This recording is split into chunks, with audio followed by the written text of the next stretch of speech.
¿Qué tal? Muy buenos días. Los saluda Sánchez Alemán Julio Eduardo, estudiante de la Universidad Nacional de Piura de Perú, cursando actualmente el 10º ciclo. Y el tema que voy a presentarles en este momento es hemofilia. Dentro de los gestores de referencia utilizados, eh, me he centrado más en algunas academias de formación española, como todos conocemos, algunas academias de formación peruana y algunos gestores de referencia estadounidense como ambos. Entonces, ¿qué es? A ver, un momento, un momento. Ya, ¿qué es la hemofilia? La hemofilia, o sea, es un trastorno de coagulación, pero, a ver, antes de entrar de lleno a la hemofilia, debemos comprender cómo funciona la hemostasia, una revisión demasiado rápida.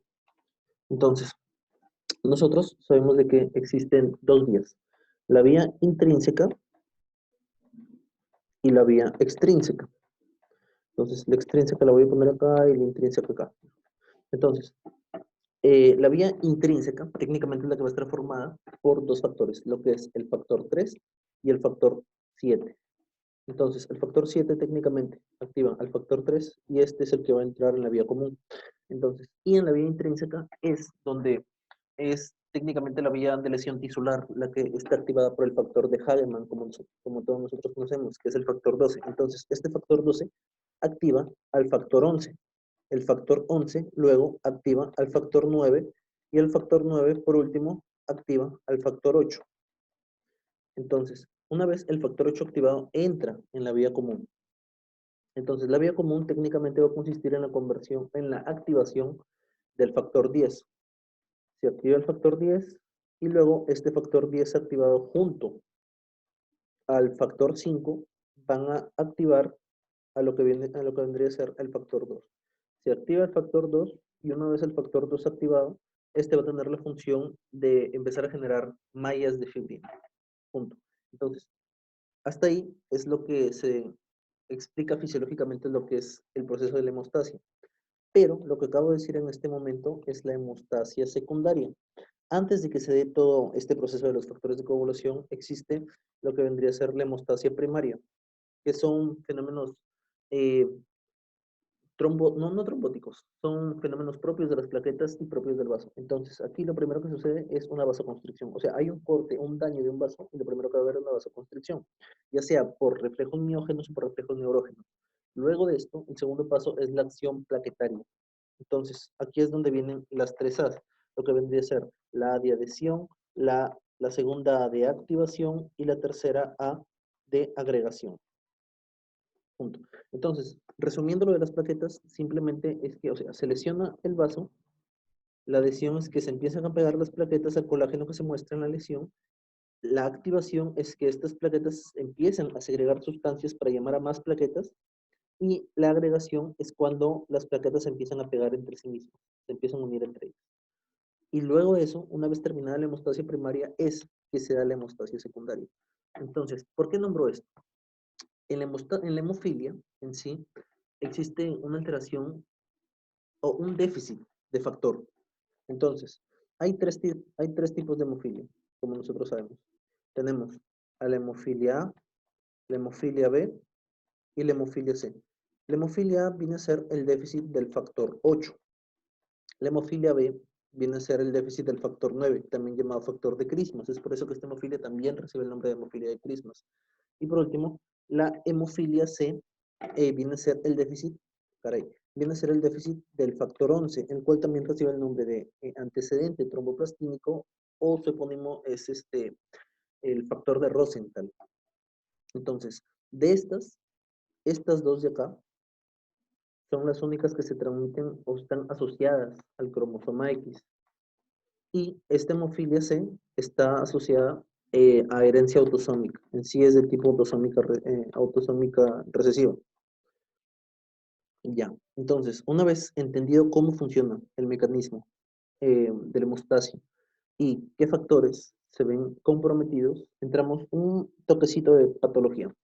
Entonces, si nosotros nos damos cuenta, el factor 8, el factor 9 y el factor 11 se encuentran dentro de la vía intrínseca, ¿no? Entonces, la vía intrínseca es evaluada en el perfil de coagulación por lo que nosotros conocemos como el tiempo de tromboplastina parcial activado. Y la vía extrínseca se ve cuantificada en el perfil de coagulación por lo que nosotros conocemos como el tiempo de protrombina. El tiempo de protrombina viene a ser de 10 a 14 segundos. A ver, de 10 a 14 segundos.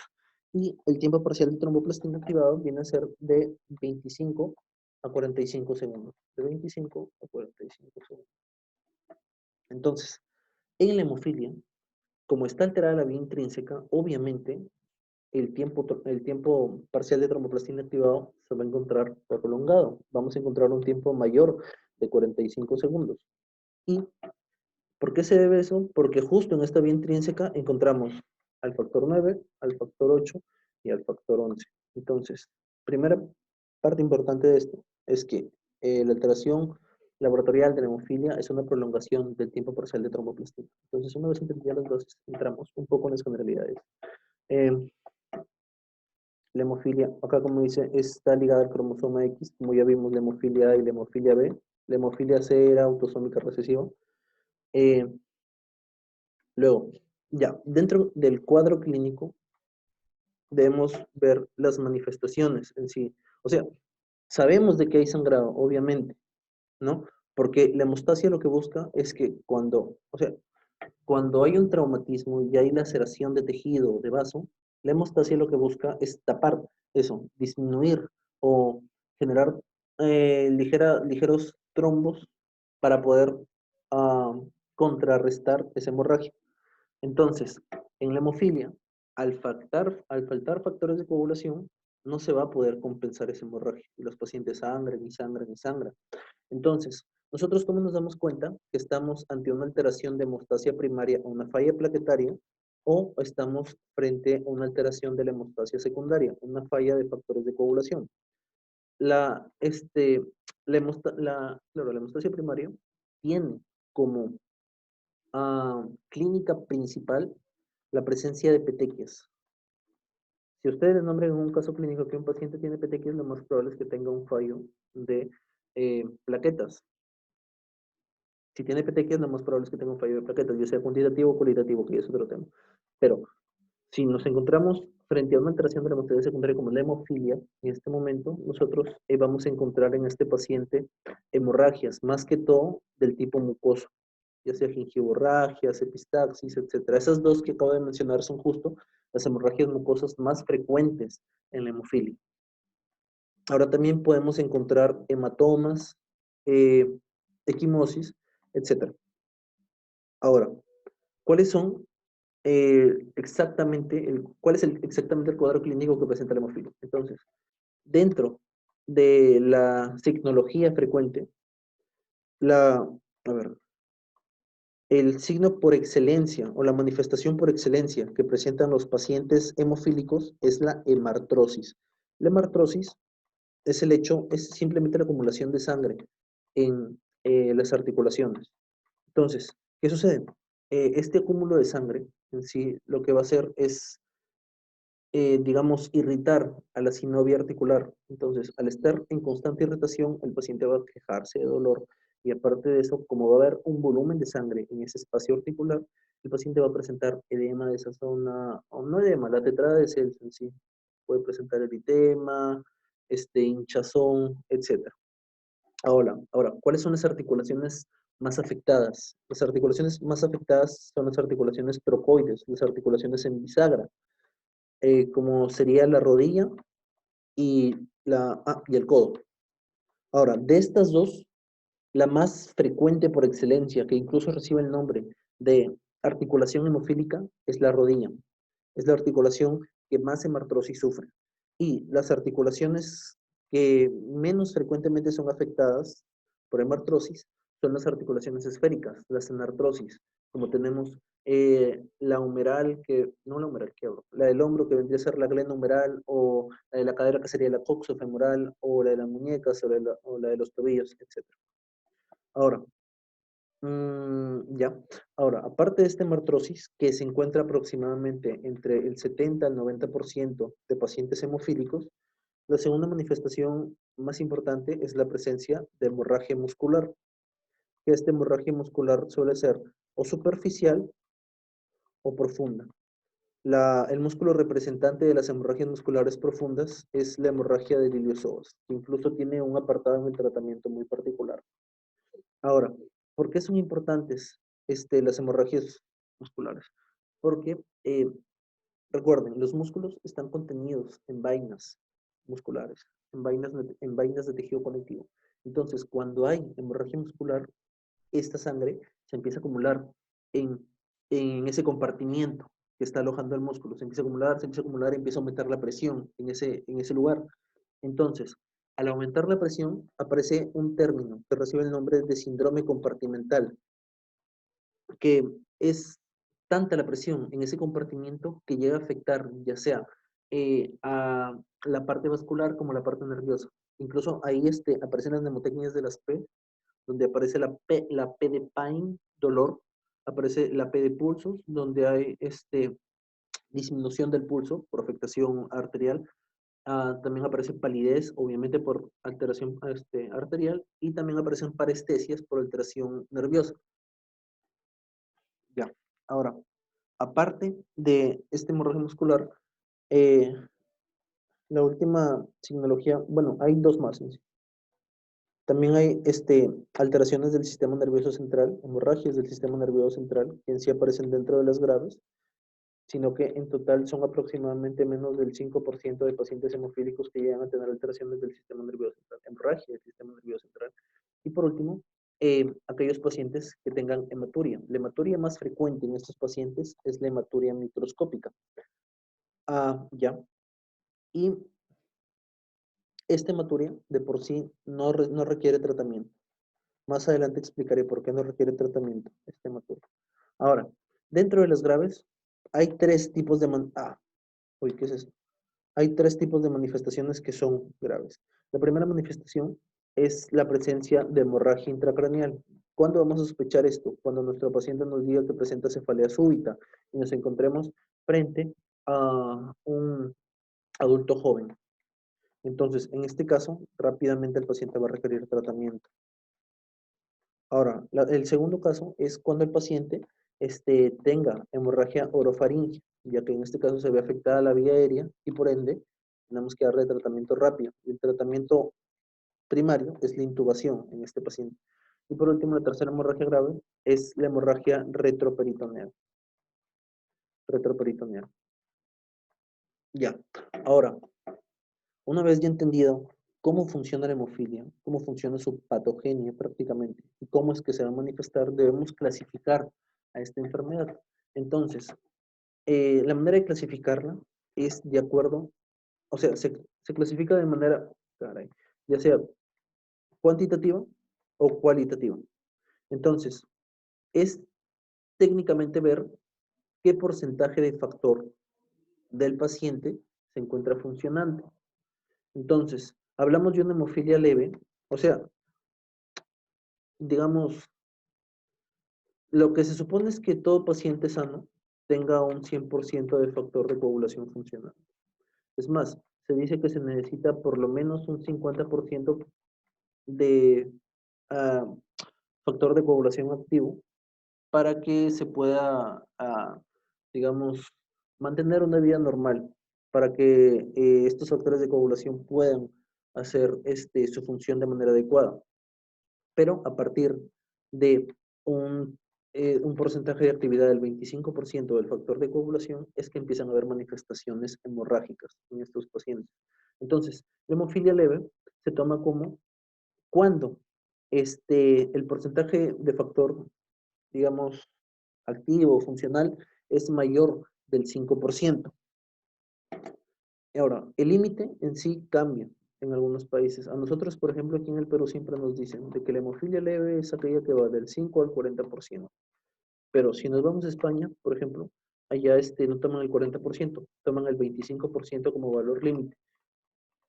Son un poco más permisivos con la enfermedad. Pero si nos vamos a Estados Unidos, allá más bien son más estrictos con la enfermedad y toman como valor límite no el 40, sino el 50% allá. Entonces, la hemofilia leve es cuando hay más del 5% del factor, ya sea hasta 25, 40 o 50%, de acuerdo a la vía que estemos utilizando.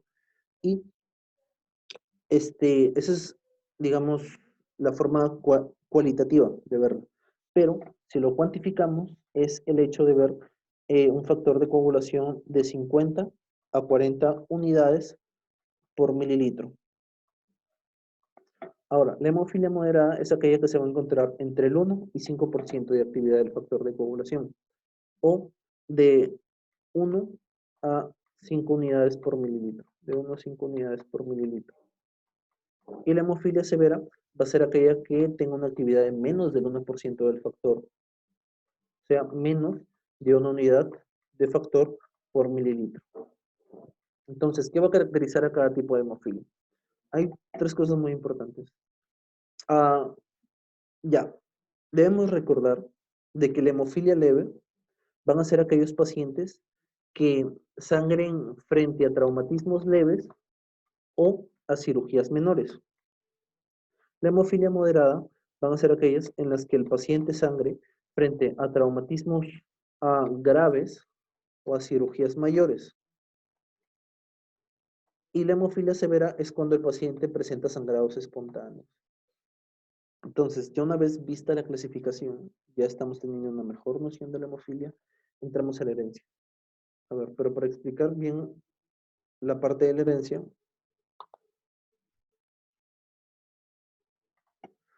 a ver, miren, vamos a hacer esto. Existen tres posibilidades de cómo se pueden transmitir los genes dentro de una familia hemofílica. En el primer caso es donde tenemos, por ejemplo, a un hombre sano que no posee la enfermedad de la hemofilia y una mujer portadora. No les expliqué esta parte. Ya, miren, se sabe que el hombre es XY y la mujer es XX. Entonces, ya nosotros tenemos esto.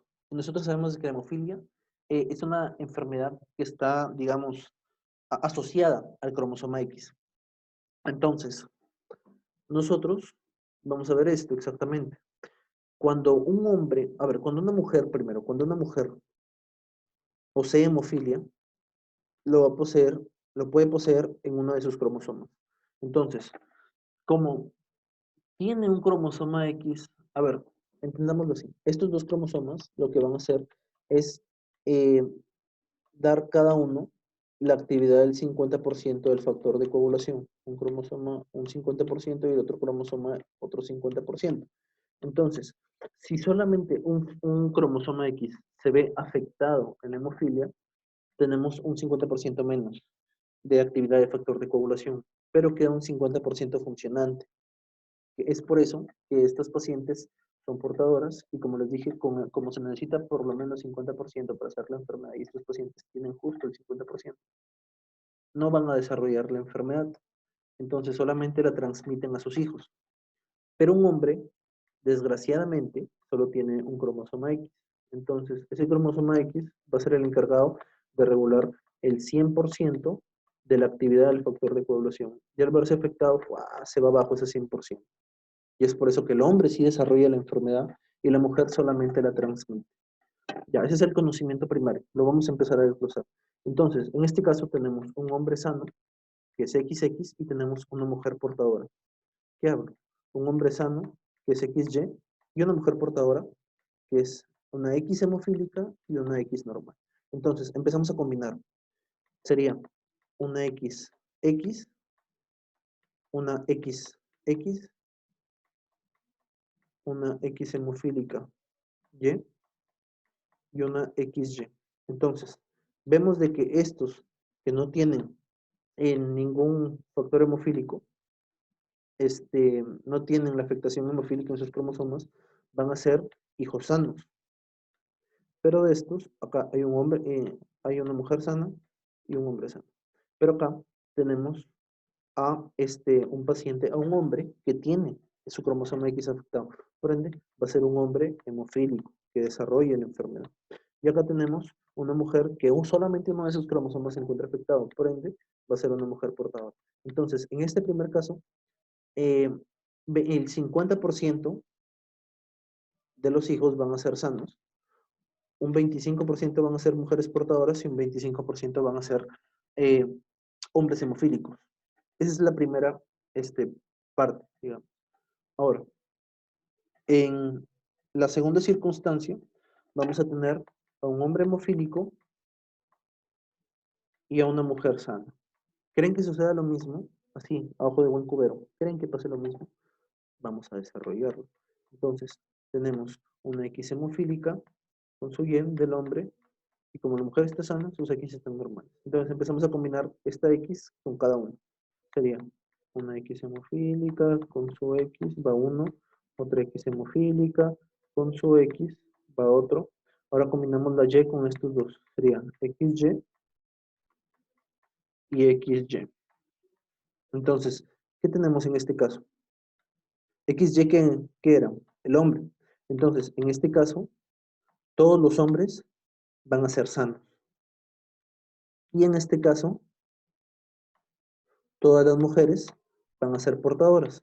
Entonces, de estos hijos en sí, el 50% van a ser hombres sanos y el 50% van a ser mujeres portadoras.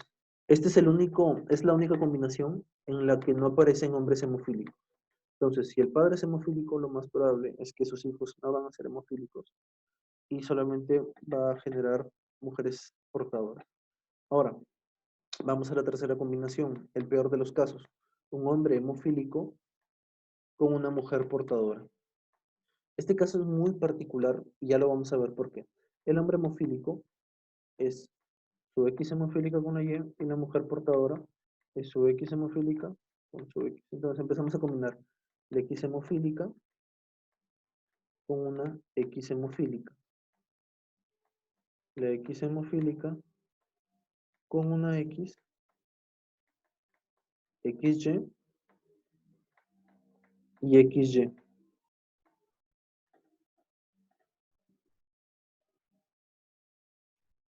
Ya, XY y XY. Ah, no, bien. Acá una de estas es hemofílica, claro, porque con este X y el otro está normal. Entonces, en estos pacientes nos damos cuenta de que va a haber un hombre sano, va a haber un hombre hemofílico, va a haber una mujer portadora, 25% va a ser portadora, pero nos damos cuenta que aparecen las dos X, tienen rasgo hemofílico. Entonces, ¿cómo catalogamos a esta paciente? Recordemos de que yo les dije de que cada cromosoma X era encargado del 50% de actividad del factor de coagulación. Entonces, si se ven comprometidos ambos factores X, es como si se hubiera comprometido el 100% de los factores de coagulación. Es por eso de que esta combinación entre el hombre hemofílico con la mujer portadora es la única combinación en la que aparecen las mujeres hemofílicas. Es la única forma en la que se manifiestan esta, esta presentación con mujeres hemofílicas. Ahora, ya. Entonces, una vez entendida la herencia, pasamos al diagnóstico. ¿Cómo es que hacemos diagnóstico en estos pacientes? Entonces, lo primero es que nos va a llegar un paciente que tenga un cuadro clínico alterado, ¿no? Va a llegar con sus hemorragias, el paciente, como le comenté, con sus hematomas, con sus equimosis, sus hemorragias nasales, sus epistaxis, etc. Entonces, llega con su cuadro clínico. ¿Y nosotros qué vamos a hacer? Vamos a tomarle un perfil de coagulación, buscando que un tiempo parcial de tromboplastina activado prolongado. Entonces, ya este tiempo parcial de tromboplastina activado, va a estar prolongado y luego de eso, nosotros, ¿qué vamos a hacer? Nos vamos a memorizar el valor que nos dé aquí y vamos a sacar el índice de Rosner. ¿Qué es el índice de Rosner? También se le llama la mezcla de Pool's. Lo que se hace es que agarramos y mezclamos un porcentaje del plasma del paciente y vamos a mezclarlo con un porcentaje del plasma normal. O sea, el 50% va a estar, de esa combinación, el 50% va a estar hecho por plasma que tenga un PPTA normal y el otro 50% va a ser del paciente que tenga un PPTA prolongado. Entonces, luego de esto van a surgir dos cosas. Luego de esto, nosotros lo que vamos a hacer es volver a objetivar el TTPA. Entonces, si el TTPA se encuentra prolongado, si el TTPA, no, ¿qué hablo? A ver, volvemos a medir el TTPA en esta mezcla de pools. Y si es que el paciente, digamos, volvemos a determinar este tiempo, y si es que esto sigue prolongado, lo que nosotros vamos a pensar es que hay presencia de inhibidores de factor de coagulación. ¿Cómo así? O sea, se supone que cuando nosotros mezclamos estas dos sustancias, estos dos plasmas, uno va a tener factores de coagulación y va a empezar a compensar al otro. Entonces, lo normal es que si medimos eso, se compense ese déficit y el tiempo parcial de tromboplastina ya no esté prolongado, se acorte. Pero si sigue prolongado es porque hay sustancias en el plasma del paciente que inhiben la acción del factor de coagulación. Es por eso que si es que en esta mezcla de pools nosotros seguimos encontrando el tiempo parcial de tromboplastina activado prolongado, nosotros vamos a hacer el diagnóstico de inhibidores de factores de coagulación. Pero si nosotros encontramos que el TTPA se corrige, que los factores de coagulación del plasma normal que estamos mezclando con el del paciente hacen su función, nosotros vamos a pensar que sí, efectivamente, el paciente posee un déficit de factor de coagulación y como objetivamos en la prueba, se le dio factor de coagulación en ese plasma y pudo normalizar el TTPA. Entonces sí, tiene un déficit de coagulación. Entonces, aquí surgen dos términos. Hay las hemofilias congénitas y las hemofilias adquiridas. Las hemofilias congénitas son lo que conocemos clásicamente como el déficit de factor de coagulación, pero una hemofilia adquirida es cuando aparecen inhibidores de factores de coagulación. Entonces, ¿en qué casos? A ver, ya, no en qué casos. Ahora vamos a seguir con el esquema. Entonces, nosotros tenemos un déficit de factor de coagulación. Ya, lo objetivamos con los pools. Luego de esto, nosotros, ¿qué vamos a hacer? Vamos a aplicar recién el gol estándar, que viene a ser la cuantificación del factor de coagulación. Y ahí vamos a dividirlo en leve, moderado, severo. Ahora, si es que nuestro paciente presenta un inhibidor, nosotros vamos a cuantificar las unidades Bethesda. ¿Qué hacen las unidades Bethesda? A ver, los digo. Unidades Bethesda. Lo que hacen es, digamos, cuantifican la cantidad de inhibidor suficiente para poder, propiamente dicho, inhibir al 50% del factor de coagulación. Entonces, estas unidades de Bethesda pueden ser de menos de 5 unidades por mililitro o de más de 5 unidades por mililitro. Unidades por mililitro. Entonces, las de menos de 5 unidades por mililitro son conocidas como altamente reactivas y las de menos, y las demás, no quiero, las de menos de 5 unidades por mililitro son conocidas como de baja reactividad y las de más de 5 unidades por mililitro son conocidas como de alta reactividad. Ya. Ahora, ¿cuándo o en qué situaciones es que aparecen inhibidores de factores de coagulación? Nuestro paciente, o sea, primero, a ver, voy a hacer, ya. Primero, aparecen en tres situaciones. Una situación, dos situaciones, tres situaciones.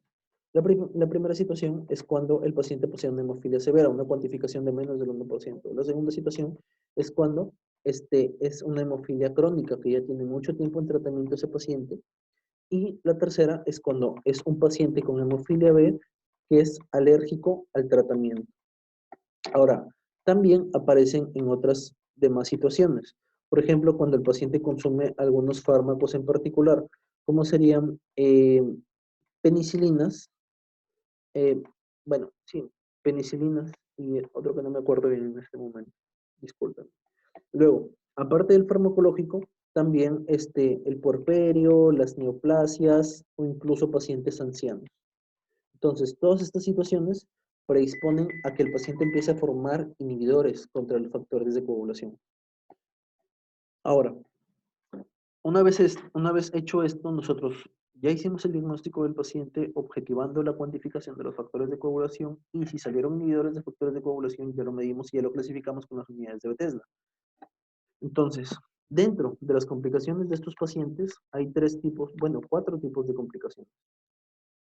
Las complicaciones reumatológicas, y en esta complicación, ¿se acuerdan que al inicio yo les dije de que dentro de la hemartrosis, o sea, era que la sangre empezaba sobreestimular, a irritar la sinovia y el paciente empezaba a sentir mucho dolor y eso se hinchaba y había tetrada de Celso.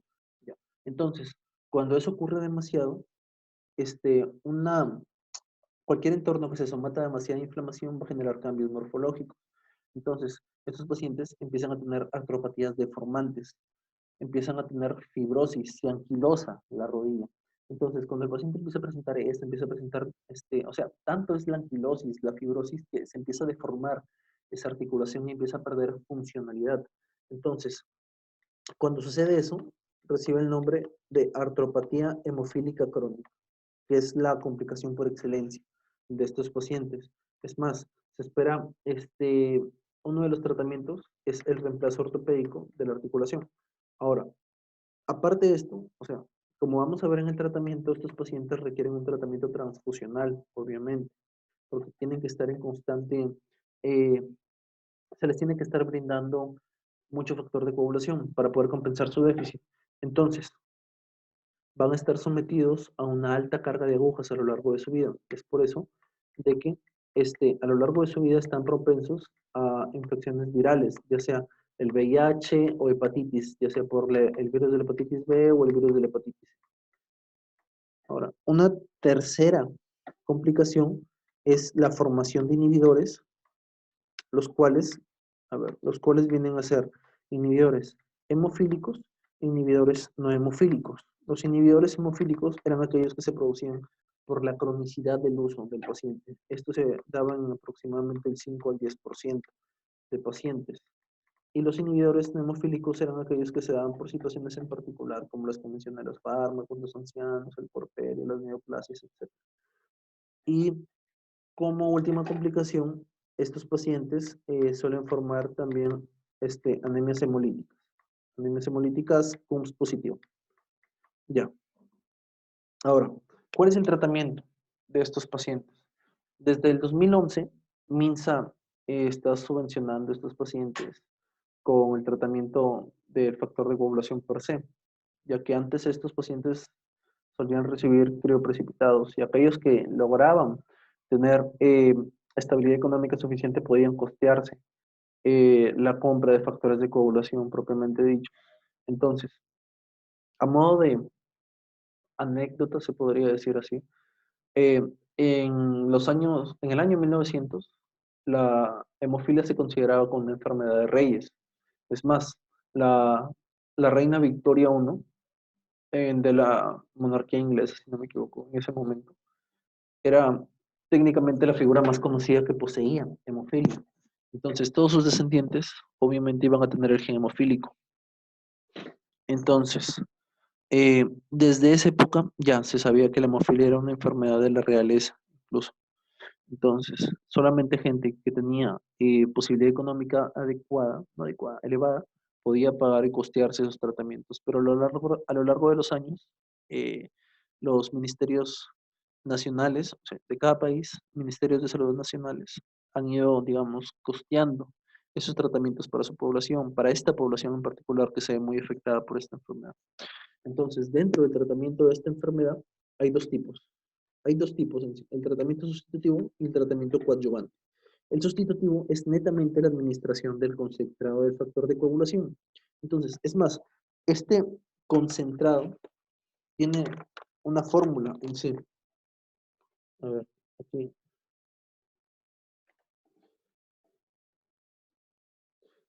Tiene una propia fórmula. Ya.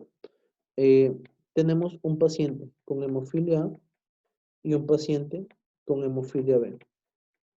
Aquel paciente con hemofilia A, aquel paciente con hemofilia A, la fórmula consiste en el peso en kilogramo multiplicado por la cantidad de factor de coagulación ideal a lo que se desea llevar, menos la cantidad de factor de coagulación que posee el paciente. Y esto multiplicado, no, y todo esto dividido entre 2. Y cuando hablamos de la hemofilia B, es el peso del paciente por el factor de coagulación que se desea que tenga el paciente, menos el factor de coagulación que tiene el paciente. Y todo esto simplemente multiplicado por 1. O sea, lo dejamos como está. Entonces, por ejemplo, tenemos que Juanito tiene un peso de 70 kilogramos y esto lo multiplicamos. Lo queremos llevar a un 100% de factor de coagulación y en este momento justamente tiene un 10%. Entonces, 100% menos 10% sería 90. Y todo esto entre 2. Y acá tendríamos un aproximado de 6.300. Entre 2 serían 3.150 unidades. Eso sería lo que tendría que recibir Juanito. Entonces, ya. Luego, aparte de este tratamiento sustitutivo, los pacientes tienen que llevar un tratamiento coadyuvante, ya sea un tratamiento transfusional o un tratamiento farmacológico. Pero antes de entrar de lleno aquí, eh, los pacientes con hemofilia reciben el tratamiento de acuerdo al tipo, no al tipo, al grado de hemofilia que poseen. Si es una hemofilia leve o moderada, lo que van a recibir es tratamiento solamente cuando el paciente presente sangrado, cuando presente clínica. Solo en ese momento van a recibir tratamiento. Pero aquellos pacientes que sean severos van a recibir un tratamiento profiláctico. O sea, van a recibir su concentrado de factor de coagulación todos los días. Ahora, se sabe de que el tiempo de vida media del factor 8, o sea, para la hemofilia A, es aproximadamente de 8 a 14 horas. Y el tiempo de vida media del factor de coagulación 9, o sea, de la tipo B, es de 24 horas, o sea, tiene nada más una vida media mayor. Es por eso de que a lo largo del mes los pacientes con hemofilia A tienen que recibir un mayor número de dosis a diferencia de los pacientes con hemofilia B. Ahora, en el tratamiento transfusional se recibe o crioprecipitado o plasma fresco congelado.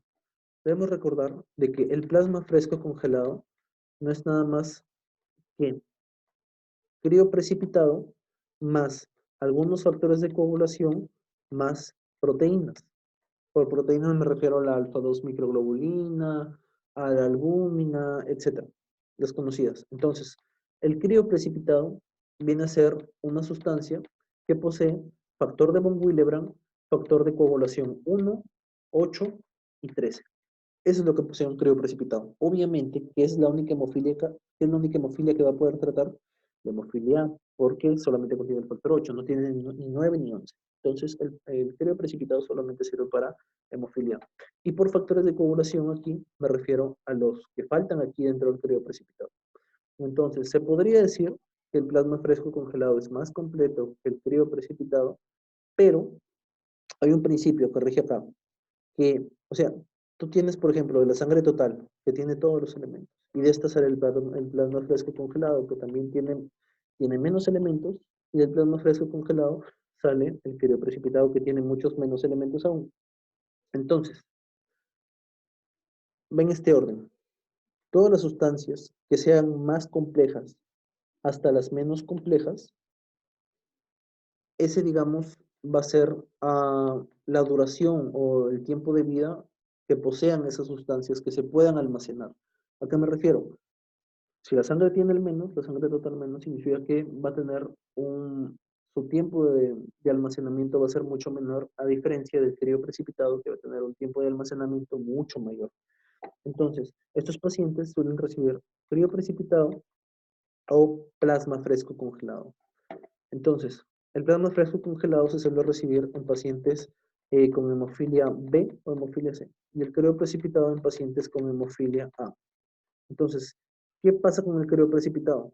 Técnicamente son de 15 a 20 mililitros de esta sustancia que va a aumentarme aproximadamente a, ver, de 80 a 120 unidades, de 80 a 120 unidades en total, de factor 8.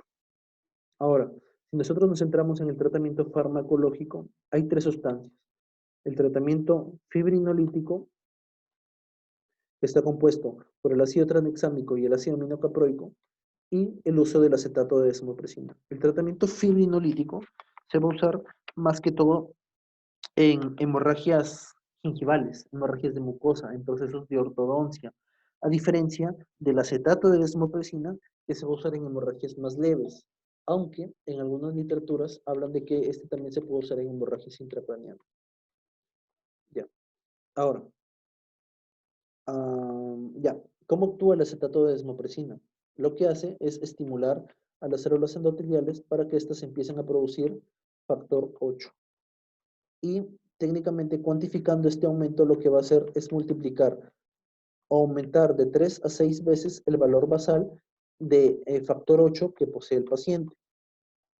Y el tratamiento eh, antifibrinolítico, ya sea el ácido tranexámico o el ácido aminocaproico, lo que van a hacer es, si recordamos la fibrinólisis, ¿qué hacía la fibrinólisis? Disolvía la malla de fibrina que se formaba en la hemostasia secundaria. Entonces, con el tratamiento antifibrinolítico, nosotros vamos a disminuir esa destrucción a la malla de fibrina. Y al disminuir esa destrucción, ¿qué vamos a hacer? Que la malla de fibrina se siga formando, se siga formando. Entonces, vamos a combatir la hemofilia, que es un estado de hemorragia, con un estado de constante formación trombótica. Ahora, ¿cómo tratamos la hemofilia C? Como ya lo mencioné aquí arriba, simplemente con plasma fresco congelado. ¿Y qué pasa si nuestro paciente posee inhibidores? Lo que nosotros vamos a hacer, ¿cómo se trata la hemofilia adquirida? Vamos a hacer primero esto. Si el paciente, de acuerdo al tipo de hemofilia que posea, vamos a empezar a aumentar los factores de coagulación de la hemofilia que sea exactamente, los vamos a empezar a aumentar. Entonces, si es que esto no logra, eh, si es que esto no logra actuar frente a estos inhibidores, lo que nosotros vamos a hacer es, a ver, denme un momento. Lo que nosotros vamos a hacer es dar, en este caso, a factor 7 recombinante activado. Como escucharon bien, se da factor 7 recombinante activado. Y si es que sigue sin responder este paciente, nosotros vamos a dar concentrado de complejo protrombínico activado, que técnicamente es una sustancia que tiene factores de coagulación asociados a la vitamina K. Recordaremos cuáles eran: 2, 7, 9 y 10. 2, 7, 9 y 10. Entonces, el problema con este concentrado, complejo protrombínico activado, es que tiene un alto riesgo de generar trombosis, riesgo de trombosis. Es por eso que algunas sociedades, en vez de dar CCPA, lo que hacen es dar plasma fresco congelado, que tiene un riesgo de trombosis mucho menor. Y bueno, a modo de, digamos, repaso de la clase, me he planteado usado algunas preguntas tomadas en el examen de residentado de España. Entonces, una pregunta del 2009 nos dice: ¿cuál de las siguientes no es una manifestación hemorrágica de la hemofilia? Entonces, de frente, ¿cuál pensamos? Acá es un error de digitación, petequias. ¿Cuál pensamos? Petequias, porque yo que les dije, la petequia es la manifestación por excelencia de un daño plaquetario. De epistaxis, ¿qué era? O sea, sí, es un sangrado por la nariz, y era la hemorragia mucosa más frecuente en la hemofilia. El hemartros era la manifestación clínica más frecuente de la hemofilia. Incluso existe la articulación hemofílica, que era la rodilla, como recordaremos. Las hemorragias musculares también que podían producir un síndrome compartimental, incluso la equimosis, que eran parte de la hemofilia. Ahora, tenemos un niño de 18 meses con calendario vacunal completo hasta la fecha, que consulta el servicio de urgencias por tumefacción de rodilla derecha, articulación hemofílica, tras jugar en el parque, sin traumatismo evidente. Ahora, en la anamnesis la madre refiere que un tío de ella tenía problemas similares. Ya, exploración ecográfica, o sea, ya hasta ahí tenemos primero de que hay un cuadro clínico y aparte a esto le estamos sumando un antecedente familiar, es lo que tenemos hasta el momento. Ahora, la exploración ecográfica es compatible con el marco, ya. Y en analítica que se realiza solo destaca prolongamiento de TTPA. Entonces ya tenemos la parte clínica, la parte de antecedentes familiar y la parte laboratorial, que era la prolongación del TTPA. ¿Cuál es la hipótesis diagnóstica más probable? De frente, hemofilia. Sería hemofilia solamente, porque no nos están diciendo, no nos están dando un dato de factor 8, factor 9, factor 11. Entonces, la respuesta correcta sería solo hemofilia. Pero la más probable, obviamente, dentro de las clases va a ser la hemofilia. Recordemos de que la enfermedad de Bernard-Soulier tenía su diagnóstico diferencial con la trombastemia de Glassman. son enfermedades plaquetarias. En sí. La enfermedad de Bernard-Soulier es que, o sea, la plaqueta, en el momento de adhesión, se supone que esta tiene un receptor, el endotelio también tiene un receptor, y estos se unen a través de la glucoproteína 1B. Entonces, cuando falta esta glucoproteína 1B, es que aparece la enfermedad de Bernard-Soulier. Pero en el momento que se da la agregación, que es cuando se juntan las plaquetas, estas se juntan a través de la glucoproteína 2B, 2B3A. Y cuando hay un déficit de esta glucoproteína, aparece la trombastenia de Glassman. Ahora, la enfermedad de von Willebrand es la segunda enfermedad hematológica más frecuente después de la hemofilia, que es el hecho simplemente de que falte el factor de von Willebrand, como su propio nombre lo dice. Recordemos que ese factor es técnicamente uno de los encargados, ya sea de activar el factor 8 o incluso de generar ya sea la adhesión con las plaquetas. Ahora, el síndrome de Marfan y el síndrome de Ehlers-Danlos son enfermedades de tejido conectivo. El síndrome de Marfan, si no me equivoco, era una alteración de la fibrilina 1 y eran pacientes que tenían una complexión alta, eran muy delgados, con aracnodactilia y tenían laxito articular. A diferencia del Ehlers-Danlos, que eran pacientes que tenían una alteración del colágeno tipo 5. Entonces, estos pacientes, Ehlers-Danlos, se iban a caracterizar porque tenían la piel muy laxa, tenían las articulaciones laxas, hipermóviles. Y bueno, eso sería todo. Espero la ponencia haya sido de su agrado y los veré en otro momento.